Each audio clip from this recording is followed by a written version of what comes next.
contente de te retrouver aujourd'hui pour parler des méditations guidées.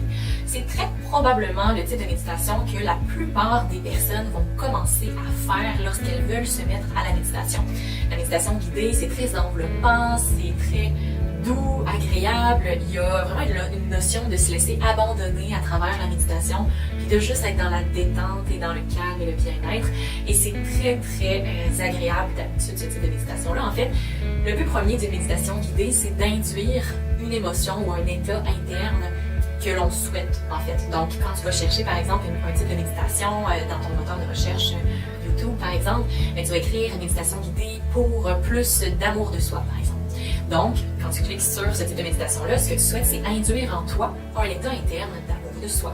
Donc, la méditation va être construite, la méditation guidée va être construite pour te permettre de venir ressentir en toi une émotion que tu vas avoir désiré changer. Donc, si par exemple, en ce moment, tu files plus ou moins et tu as envie de développer une nouvelle émotion à l'intérieur de toi, bien, ça va être un outil très puissant.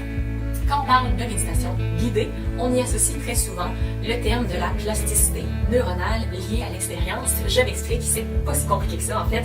La méditation guidée, ce qu'elle va faire, c'est qu'elle va créer à l'intérieur de votre esprit, de votre cerveau, des nouveaux chemins neuronaux à force de refaire toujours la même méditation guidée, par exemple, sur la confiance en soi.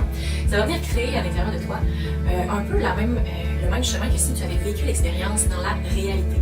Parce que le cerveau ne voit pas de distinction entre le fictif et le réel. Donc, si tu le fais vivre par induction à l'intérieur d'une méditation guidée, une méditation sur la confiance en soi, mais ça va créer à l'intérieur de toi un sentiment intérieur comme si tu l'avais vécu pour vrai. Ça va créer une mémoire à l'intérieur de toi et des nouveaux chemins neuronaux aussi qui vont se créer dans ton cerveau. Donc, bien évidemment, c'est pas magique tout ça. Il y a aussi l'exposition par l'action et le concret dans la réalité. Mais ça vient créer en fait une possibilité d'avoir plus de facilité à te mettre dans l'action par la suite. Donc, c'est très puissant et c'est vraiment un type de méditation qui est agréable parce que quand tu débutes, ça te permet de te sentir un peu, de te faire envelopper, comme je disais au départ, mais aussi de te le faire comme enseigner aussi. Ce qui est intéressant, c'est que si tu combines la méditation guidée avec la méditation du souffle, c'est encore plus puissant parce que, on le sait tous, quand on part dans une méditation guidée, il arrive très souvent que l'esprit s'égare ailleurs, n'est-ce pas? Donc même si la méditation est super agréable, mettons qu'elle dure 20-30 minutes, il y a bien des fois où est-ce que ton esprit va s'égarer ailleurs, partir dans ses pensées. Donc si tu pratiques également la méditation du souffle, ce que ça va permettre, c'est que quand tu vas faire ta méditation guidée, tu vas être capable de t'auto-ramener plus rapidement avec plus de focus sur ce que tu es en train de vivre dans l'instant présent. Donc, super agréable à ce niveau-là. Et la méditation guidée, en fait, c'est quelque chose que tu peux pratiquer quotidiennement. Il n'y a pas vraiment, en fait, un nombre de minutes que tu ne dois pas dépasser, contrairement à la méditation du souffle, où est-ce qu'on considère qu'après 20 minutes, c'est suffisant.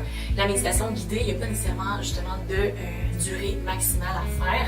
Donc, vous pouvez y aller avec une méditation guidée d'1 heure sans problème. Il ne va pas y avoir au niveau de votre cerveau de fatigue mentale autant que dans l'autre type de méditation préalable.